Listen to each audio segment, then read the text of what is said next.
اللہ تعالیٰ نے نبی رحمت صلی اللہ تعالیٰ علیہ وسلم کو جو بے شمار اور لاتعداد انعامات عطا فرمائے ہیں، ان میں سے ایک انعام یہ ہے کہ اللہ نے اپنے محبوب صلی اللہ تعالیٰ علیہ وسلم کو کوثر عطا فرمائی، اور قرآن مجید نے ارشاد فرمایا کہ انا اعطیناک الکوثر، بے شک ہم نے آپ کو کوثر عطا فرمائی۔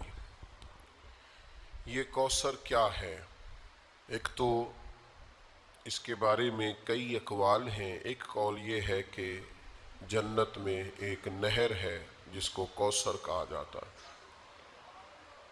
اور ایک وہ جام کوثر ہے جو نبی کریم علیہ السلام اپنے دست مبارک سے محشر کے میدان میں اپنے غلاموں کو کوثر کے جام پلائیں گے۔ لوگ جب پسینوں میں شرابور ہوں گے، محشر کی گرمی اور شدت سے نڈھال ہوں گے، تو جو مقامات جن پر رسالت مآب صلی اللہ تعالی علیہ وسلم کی زیارت لوگوں کو نصیب ہوگی اور حضور سے ملاقات ہوگی، ان میں سے ایک جگہ وہ ہے جسے حوض کوثر کہا جاتا ہے۔ اے ساقی تیری خیر، تیرے میں کدے کی خیر، ایسی پلا کہ جس کا نشہ عمر بھر رہے۔ اور پھر اقبال کہتے ہیں کہ پلا کے گرانا تو سب کو آتا ہے، مزہ تو تب ہے کہ گرتوں کو تھام لے ساقی۔ لوگ گر رہے ہیں، محشر کی سختیاں ہیں، پسینے کی شدت ہے، اور محبوب علیہ السلام انہیں جام کوثر عطا فرمائیں گے۔ حضرت انس بن مالک رضی اللہ تعالیٰ عنہ کی حدیث ترمذی میں موجود ہے۔ آپ فرماتے ہیں جب حضور سید عالم علیہ السلام کی بارگاہ میں عرض گزار ہوا کہ یا رسول اللہ، میدان محشر میں آپ کو کہاں تلاش کروں، تو اللہ کے حبیب علیہ السلام نے ارشاد فرمایا پل صراط پہ آ جانا۔ وہاں کیا ہوگا؟ امت گزر رہی ہوگی اور حضور سلامتی سے گزرنے کی دعائیں فرما رہے ہوں۔ یا رسول اللہ صلی اللہ تعالی علیہ وسلم، وہاں ملاقات نہ ہوئی تو فرمایا پھر تم میزان عمل پہ آ جانا۔ وہاں امت کے اعمال تل رہے ہوں گے اور اللہ کے حبیب علیہ السلام دعا فرما رہے ہوں۔ اور اگر وہاں ملاقات نہ ہوئی تو پھر تیسرے اور آخری بات سرکار نے یہ بیان فرمائی کہ حوض کوثر پہ آ جانا۔ وہاں پیاسی امت آئے گی اور محبوب جام بھر بھر کے پلائیں گے۔ تو یہ اللہ کی جو حضور پر عطائیں ہیں، ان میں سے ایک عطا کا نام حوض کوثر ہے۔ یہ کس قدر زیادہ حسین چیز ہوگی، اس میں کستوری سے زیادہ بہترین خوشبو آئے گی۔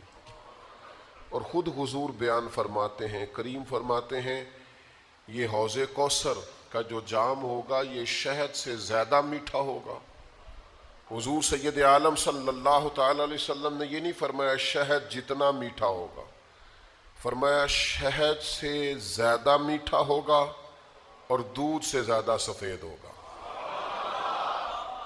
اب جس نے دودھ دیکھا ہے وہ غور کرے، جو چیز اس سے بھی زیادہ پیاری ہوگی وہ کتنی کو پیاری ہوگی، اور جس نے شہد چکھا ہے وہ غور کرے کہ جو شہد سے بھی زیادہ میٹھا ہوگا وہ کتنا کو میٹھا ہوگا۔ اے ساقی تیری خیر، تیرے میں کدے کی خیر، اب ایسی پلا کہ جس کا نشہ عمر بھر رہے۔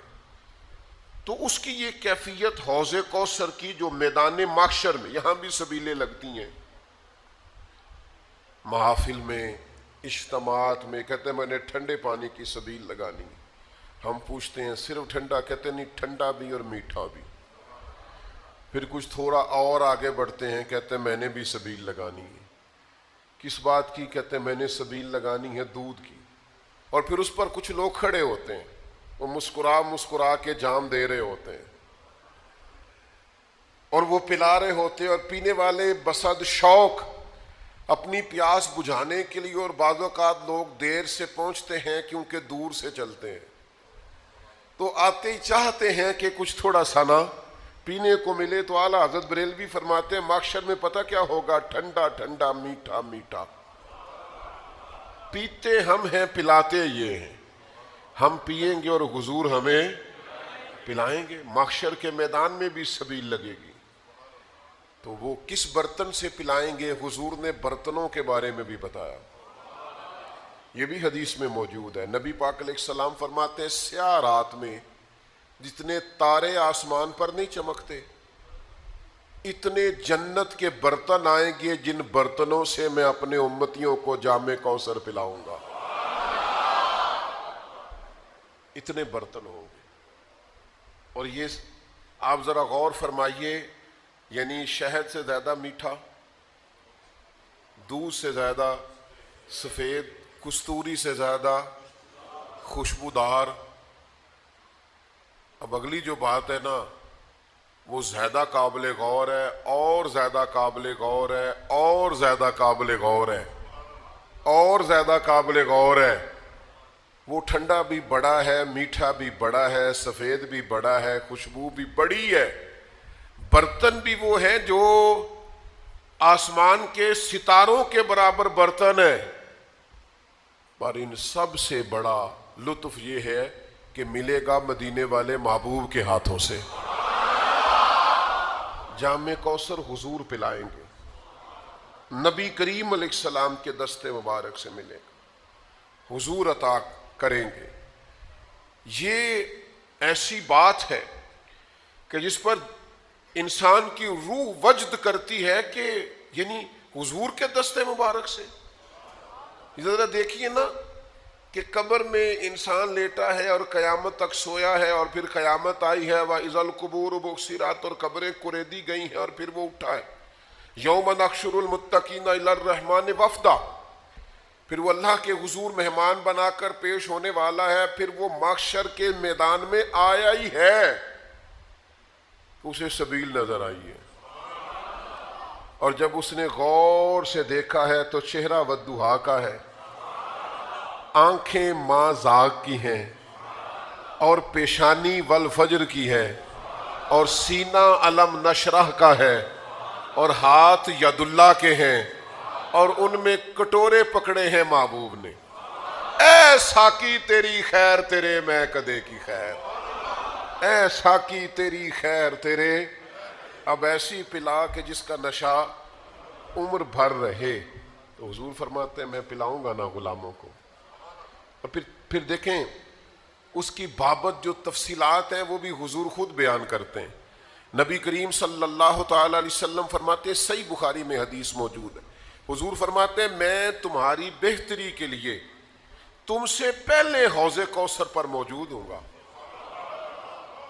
اور نبی پاک علیہ الصلوۃ والسلام فرماتے ہیں جو وہاں آئے گا اور جام پائے گا، جو وہاں آئے گا حوض کوثر پیے گا، کریم فرماتے ہیں پھر اسے دوبارہ کبھی پیاس نہیں لگے گی. یعنی زندگی میں یہ نہیں ہوتا کہ آپ نے ایک دفعہ پی لیا تو پھر دوبارہ طلب پیدا نہ ہو. کبھی کبھی تو ایسا ہوتا ہے کہ پیتے جاتے ہیں تو پیاس پانی کی بڑھتی جاتی ہے. پر حضور فرماتے ہیں جسے وہ والا جام ملے گا نا جو میں دوں گا، وہ والا جام جو اسے میں دوں گا، سب بھول جا، جام اٹھا اور مسکرا کے پی.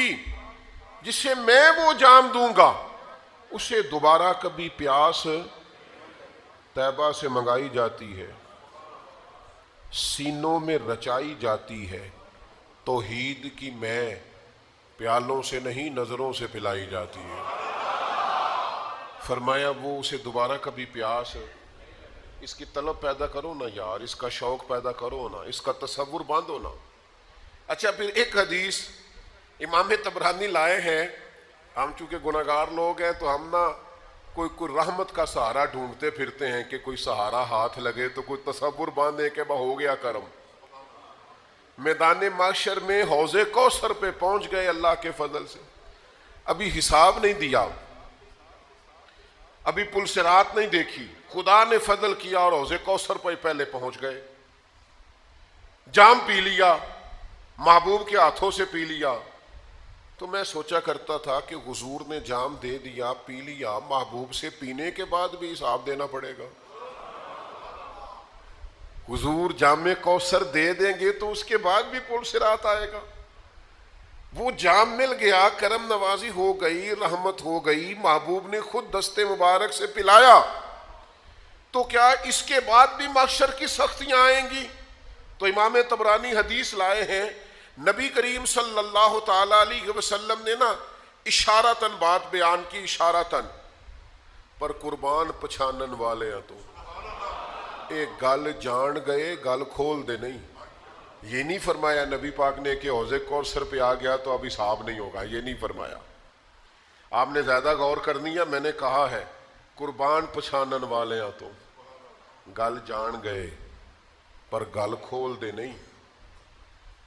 محبوب نے یہ نہیں فرمایا حساب نہیں ہوگا، پل صراط پہ نہیں جائے گا، محشر کی سختی نہیں آئے گی، اب سوال یہ نہیں فرمایا۔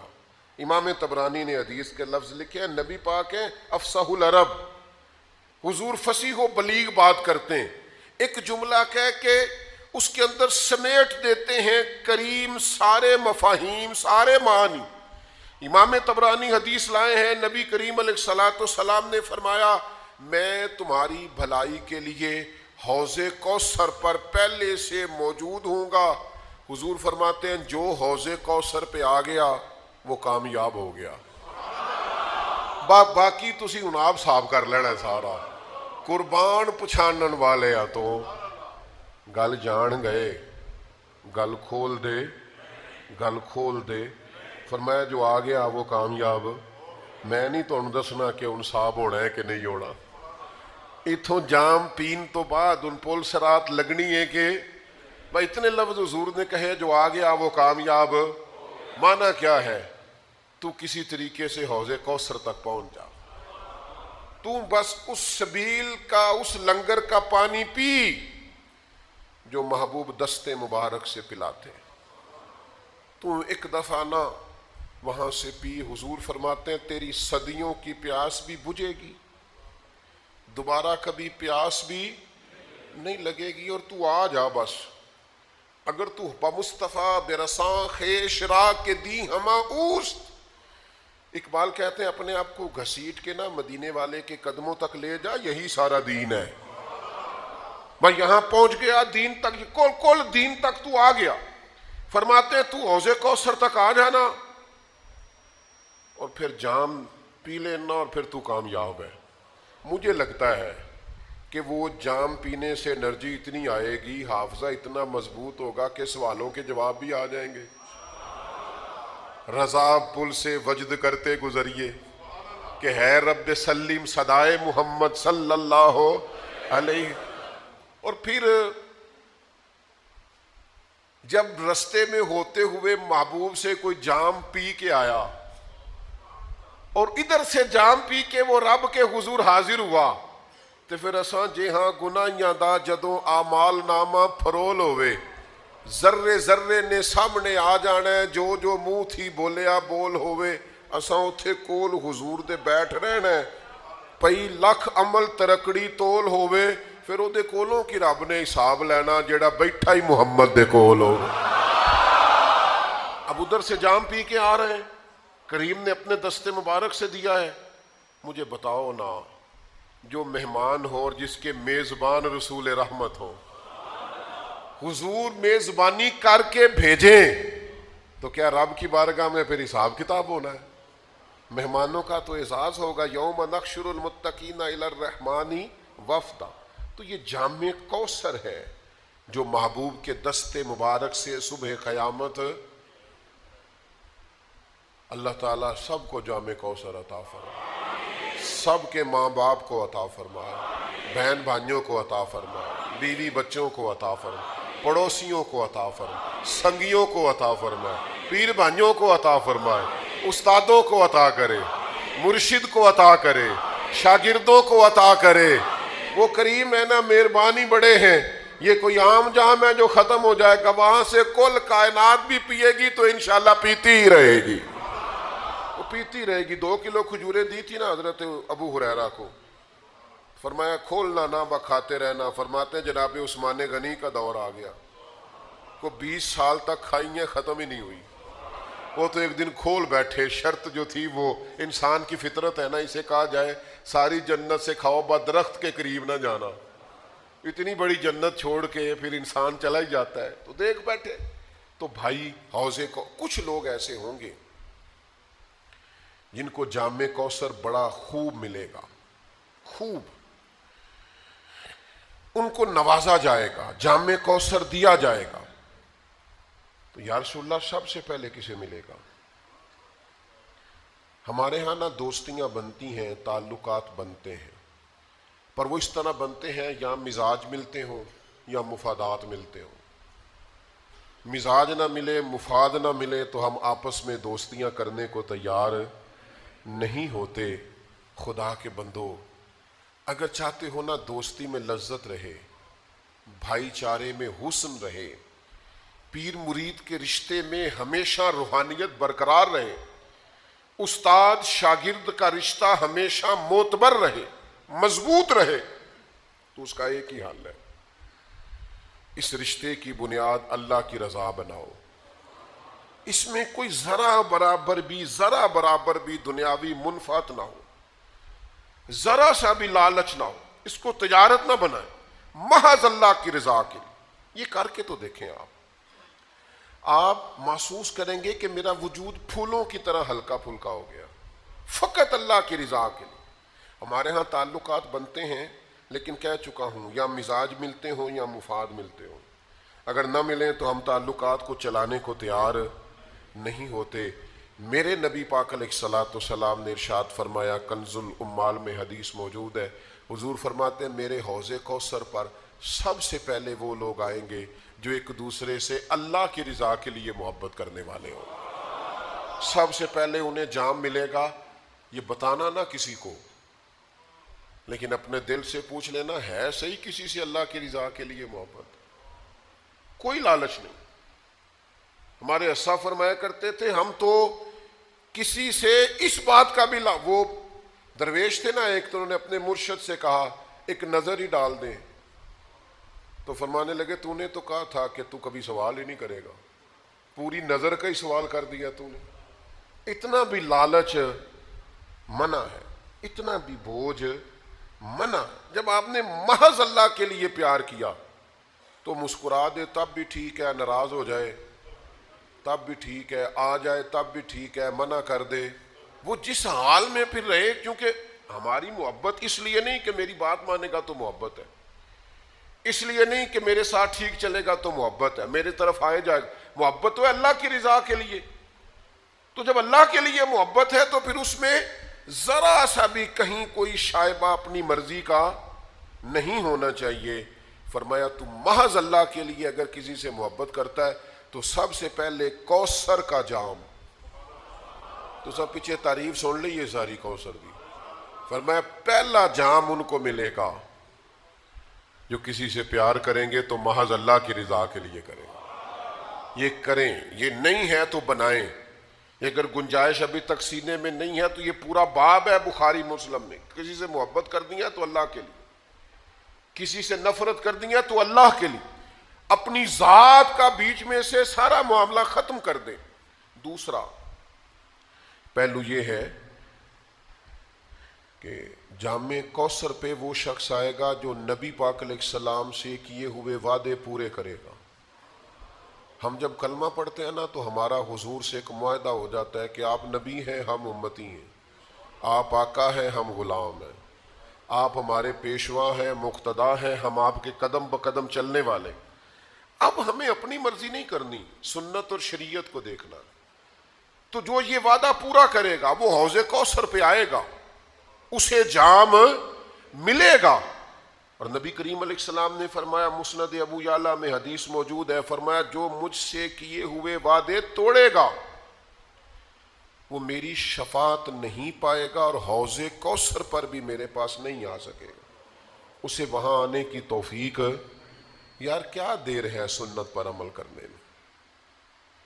مجھے بتاؤ نا, کیا مجبوری ہے ہم شریعت اور سنت کا پاس نہیں کرتے؟ مجھے بتاؤ نماز پابندی سے پڑھنے میں آخر کون سی دقت ہے؟ سچ بولنا آخر کتنا کو مشکل ہے؟ یہ حضور کی سنتیں. دل کو سینے اور بغض سے پاک رکھنا آخر کتنا کو مشکل ہے؟ او میرے بھائی یہ داڑھی اللہ نے مرد کو دی ہے، بی بی کو دی ہی نہیں اللہ نے. رب چاہتا ہے مرد کے چہرے پر دیکھنا پسند. آخر کیا دشواری ہے؟ اس کا کوئی بوجھ ہے؟ کیا مشکل ہے؟ کیوں نہیں سمجھتے؟ کس بات کا انتظار؟ ہمارے بیچ میں کتنے لوگ اٹھ نہیں گئے، دنیا چھوڑ نہیں گئے، ہم نے بیٹھے رہنا ہے. تو بس سنت پر عمل کریں. حضور فرماتے ہیں جس نے میرے معاہدے توڑے اس نے وعدہ کیا تھا کہ غلامی کرے گا، وعدہ کیا تھا سنت پر عمل کرے گا. اس کا معاہدہ تھا کلمہ پڑھتے وقت کہ جو محبوب کہیں گے وہ میں کروں گا. اور پھر بعد میں اس نے مجبوریاں ڈال لی، بعد میں برادری ڈال لی، بعد میں نوکری ڈال لی. بیچ میں اللہ رسول کے بیچ نوکری کہاں سے آ گئی؟ پیسے کہاں سے آ گئے؟ اولاد کہاں سے آ گئی؟ اس کے بیچ ذاتی خواہش کہاں سے آ؟ اس کے بیچ تو کوئی اور چیز نہیں ہونا چاہیے. میرے بھائی سنت پر عمل کرو گے، محبوب کے طریقوں پہ اپناؤ گے تو حوض کوثر کا جام پاؤ گے. اور تیسرا امام حسن روایت کرتے ہیں، مسند احمد میں موجود ہے، نبی پاک نے فرمایا جو میری اولاد سے بغض رکھے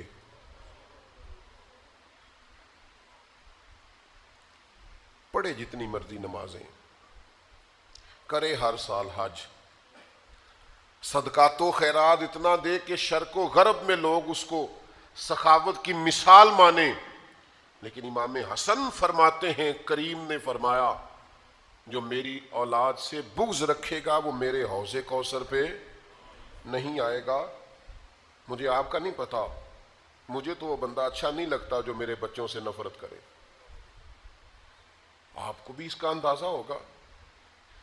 ہماری مائیں کہا کرتی تھی میرے بچیاں نے سر تے کدے ہاتھ نہیں رکھیا، مینوں کیویں چنگے لگ سکتے ہیں؟ وہ بھائی نہیں اچھا لگتا وہ شخص. اولاد رسول کا پیار، عظمت آل نبی کہیں بھول نہ جانا لوگوں، وہ دیکھنا غیر کی باتوں میں نہ آنا لوگوں. اس دور کے جھگڑے، خطیبوں کی خطابت، مناظرین کے مناظرے، لوگوں کی جنگیں، بحثیں، الجھاؤ، ان میں نہ پڑنا. بس جہاں اولاد رسول کی بات آئے وہ اصلاں نال جے نیکی کریے اور نسلاں تاک نہیں بھول دے. محبوب کی اولاد کی نوکری کرنا، خدمت کرنا، غلامی کرنا، ڈیوٹی کرنا، اس کو بھول نہ جانا. حسن پاک ہوں، حسین پاک ہوں، چاروں شہزادیاں ہوں، ان کی اولادیں ہوں، سیدنا امام زین العابدین، امام جعفر صادق، امام باقر، حضور کی نسل کا ہر صحیح العقیدہ شخص اس کا اکرام کر. اعلیٰ حضرت فرماتے ہیں جب تک اس کی گمراہی کفر تک نہ پہنچ جائے اس کی تکریم کرو. یہ حضور کی اولاد ہے، تیری نسل پاک میں ہے بچہ بچہ نور کا، تو ہے عین نور تیرا سب گھرانہ نور کا. یہ اپنے ذہن میں بٹھائیں بات کو، اس کو جگہ دیں. یہ خطابت نہیں، یہ کوئی محرم کا خطبہ جمعہ کا عنوان نہیں، یہ ایمان ہے. ایمان کے تقاضے کو سمجھیں. جامع کوثر کی شانیں تو آپ سن ہی چکے ہیں نا. اللہ کے حبیب نے ہمیں بتایا کون کون آئے گا اور کون کون. تو یہ ساری آج ابھی سے ہی تشریحات سن نہ لیں بھلا کون جا سکے گا اور کون نہیں جا سکے گا. وہاں جانے کے لیے اعمال کرنے ہیں، وہاں جانے کے لیے آج تیاری کرنی ہے، ٹکٹیں وقت پہ بک کرنی ہیں. وہاں کے لیے ابھی سے آپ نے اپنے آپ کو ذہناً اور عملاً تیار کرنا ہے. یہ حدیث بھی سنیے، صحیح ابن حبان میں موجود ہے. اللہ کے پیارے حبیب صلی اللہ تعالی علیہ وسلم نے فرمایا، اور کس انداز میں فرمایا؟ حضور نے فرمایا میری بات سنو اور یاد رکھنا.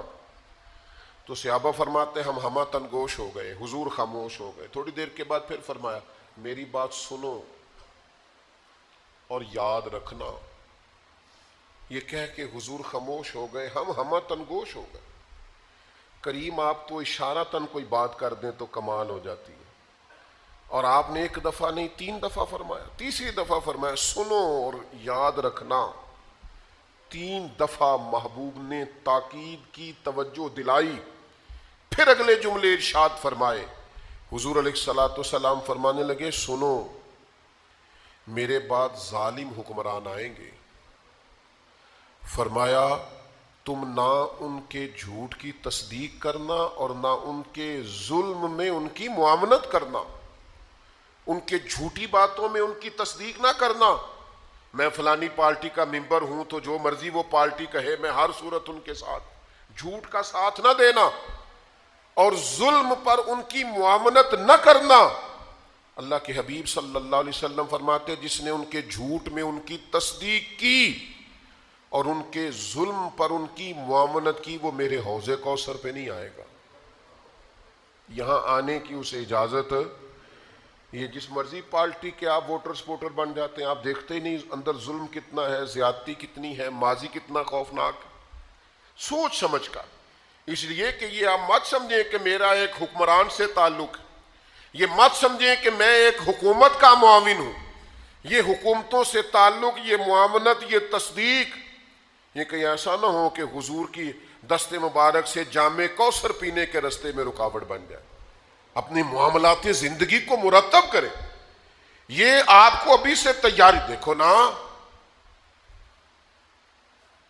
کسی بڑے ہوٹل سے بھی کھانا کھانا ہو تو بکنگ پہلے کرانی پڑتی ہے نا، لوازمات پورے کرنے پڑتے ہیں نا۔ او میرے بھائی، حوض کوثر سے جام پینا ہے تو تیاری نہیں کرنی؟ حضور کے دست مبارک سے آپ نے سیراب ہونا ہے تو اس کے لیے آپ نے وہ ساری چیزوں کو غور نہیں کرنا؟ میں ہمیشہ دوستوں سے کہا کرتا ہوں، پھر کہتا ہوں کہ خدا را آپ حق کی حمایت نہیں کر سکتے تو باطل کی تو نہ کریں۔ یہ برادریزم اور پارٹی، ان سے تھوڑا سا اجتناب کریں تاکہ کسی بنیاد۔ امام اعظم ابو حنیفہ سے کہا تھا بادشاہ نے آپ میرے چیف جسٹس بن جائیں، تو فرمایا تیرے جیسے ظالم کی حکومت میں عہدہ لے لوں، تیرا معاون بن جاؤں؟ فرمایا میں اس قابل ہی نہیں میں جب چیف جسٹس بنوں۔ کہنے لگا آپ جھوٹ بول رہے ہیں، تو فرمانے لگے پھر جھوٹا جج تو نہیں نہ ہو سکتا۔ قید کر دیا اس نے، سزا دے دی، جیل سے جنازہ نکلا، پر ظالم سے عہدہ قبول۔ یہاں تو لوگ اتاولے ہو رہے ہیں، دیوانے ہیں، کوئی عہدہ ملے صحیح، کوئی مل جائے، بالکل نکمہ مل جائے، جو سمجھ میں بھی نہ آتا ہو کہ بھلا اس میں کیا ہوتا ہے، وہ بھی لوگ لے لیتے ہیں۔ وہ اشتہار پہ لکھا ہوتا ہے فلانے کو فلاں بننے پر مبارک دیتے ہیں۔ ایک بچہ مجھ سے پوچھنے لگا یہ کیا بنا ہے، میں کہا مینوں بھی نہیں پتا پتر، عہدے انہیں نے کچھ سمجھ ہی نہیں آتی۔ تو اجتناب کریں، یہ 3 دفعہ حضور نے توجہ دلا کے کہا کہ اس کام سے بچیں۔ پھر چھٹی بات، یہ بھی کنز العمال میں حدیث موجود ہے، حضرت ابو ہریرہ رضی اللہ تعالیٰ عنہ حدیث کے راوی ہیں، اور جملوں کی بلاغت دیکھیں کتنی مضبوط ہے، الفاظ کی ترتیب دیکھیں، حضور نے کس طرح نصیحتیں کھول کھول کے بیان کر دی، اور کس طرح اللہ کے حبیب علیہ السلام نے ہمیں تاکید کر دی، اور اتنے گہرے جملے ہیں کہ بہت ساری تشریحات اور تفصیلات کی حاجت ہی نہیں رہتی۔ اللہ کے حبیب صلی اللہ تعالیٰ علیہ وسلم نے فرمایا لوگوں کی، خواتین کی، دوسروں کی عورتوں کی عزت اور عفت اور عصمت کا خیال رکھنا، تمہاری عورتوں کی عزت محفوظ رہے گی۔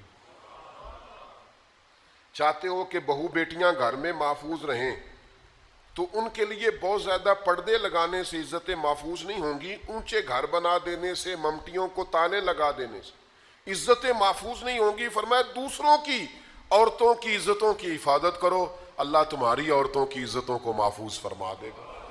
سادی سی بات حضور نے بیان کر دی، اور نبی کریم صلی اللہ تعالیٰ علیہ وسلم کی اس حدیث میں اگلے جملے یہ ہیں کہ اپنے والدین کے ساتھ نیکی کرو، تمہاری اولاد بھی تمہارے ساتھ بھلائی کرے گی۔ نہ لوگوں کو بتاؤ کہ میں بڑا فرما بردار تھا والد صاحب کا اور والدہ کا، اپنے آپ سے پوچھ لو، اکیلے بیٹھ کے دیکھ لو کہ وہ راضی گئے ہیں۔ ہمارے استاد صاحب ایک جملہ کہا کرتے تھے، کہتے تھے جائیدادیں تو زیادہ نہیں بنا سکا، کوئی عہدہ تو نہیں لے سکا، پر میں وہ خوش نصیب ہوں جس کی ماں بھی راضی گئی، باپ بھی راضی گیا، استاد بھی راضی گئے، پیر بھی راضی گئے، آخر میں فرماتے تھے امید ہے اللہ رسول بھی راضی ہوں گے، راضی ہوں گے وہ بھی۔ بھائی فرمایا اپنے والدین سے نیکی کرو، تمہاری اولاد بھی تمہارے ساتھ۔ لیکن اگر کوئی والدین کو چھوڑ ہی اس لیے جائے کہ اب میرے بھی بچے ہیں، اب میں آپ کے خرچے پورے کروں کہ اپنے بچوں کے کروں، آپ کی ڈیوٹی کروں کہ اپنے بچوں کی کروں؟ جو بچوں کا نام لے کے باپ باپ کو چھوڑ جائے وہ کیا امید رکھتا ہے کہ صرف 18-20 سال کا فرق پڑتا ہے؟ وہ بچے بھی کہتے ہیں بس ابا جی ختم معاملہ. آپ کے بھی بچے تھے، اب ہمارے بھی بچے ہیں. تو میرے بھائی، حضور نے فرمایا اگر چاہتے ہو تمہاری اولاد تمہاری خدمت کرے تو اپنے والدین کے ساتھ. اب یہ جو آخری جملہ ہے نا حدیث کا، میرا بڑا ہی دل کرتا ہے کہ آپ سارے توجہ سے سنیں. میرا دل کرتا ہے آپ اس کو زیادہ خوبصورتی سے سنیں. پہلا حضور نے فرمایا اس حدیث میں جملہ کریم فرمانے لگے اگر تم چاہتے ہو کہ تمہارے گھر میں عورتوں کی عزت عفت عصمت محفوظ رہے تو دوسروں کی عورتوں کی عزتوں کی حفاظت کرو. اگر تم چاہتے ہو تمہاری اولاد تمہاری فرما برداری کرے تو اپنے ماں باپ کی فرما برداری کرو. اور تیسرے نمبر پر نبی پاک علیہ السلام نے فرمایا جس کا بھائی اس کے پاس معذرت لے کے آیا اور اس نے اس کی معذرت قبول نہ کی وہ میرے حوض کوثر پہ نہیں آ سکے گا. بھائی معافی مانگنے آیا تھا، معافی مانگنے آیا تھا، وہ عذر لے کے آیا تھا، اس نے چاہا تھا کہ مجھ سے غلطی ہو گئی چلو میرا بھائی مجھے، پر اس نے کہا میں معاف. فرمایا ٹھیک ہے پھر تو حوض کوثر پہ نہیں آ سکے. معاف کر دیں بھائیوں کو، درگزر کر دیں عزیزوں سے، معافی دے دیں دوستوں کو. اگر حوض کوثر کا جام پینا ہے تو سودا مہنگا نہیں ہے. نا دنیا میں ایسے بھائی جنہوں نے مشکل وقت میں بھائیوں کو بڑا ستایا ہیں جنہوں نے جائیداد کے معاملے میں بھائیوں کو بڑا ستایا ہیں، انہوں نے یہ نہیں دیکھا کہ ہمارے بھائی نے کس مشقت سے پردیس میں کمائی کی ہے، انہوں نے بڑی تکلیف دی ہے. بھائی نیکی کرتا رہا یہ زیادتی کرتے رہے، لیکن سودا مہنگا نہیں سستا ہے. میرے حبیب نے فرمایا چل تو اسے معاف کر دے میں تجھے حوض کوثر کا جام دے دوں گا. میرا خیال ہے سودا مہنگا دیتے ہیں، تکلیف بھائی بڑی دیتے ہیں، بعض اوقات مشکل وقت میں چھوڑ جاتے ہیں، پلو باندھ کے سائیڈ پہ ہو جاتے ہیں. چھوٹے بہن بھائیوں کو دیکھ کے کہتے ہیں بھائی ساڑھے اپنے بھی بال نے انہوں نے سوچیے کہ اپنے کہتے ہیں ہاں ہاں لیکن معاف کر دو. بھائیوں کے لیے نہیں، مدینے والے کی بارگاہ سے جام کوثر کے لیے. آج نہ نماز پڑھو نہ جب اللہ اکبر کہنے سے پہلے پہلے معاف کر دو. کو تیری زیادتیاں یاد ہیں، تیرے دکھ یاد،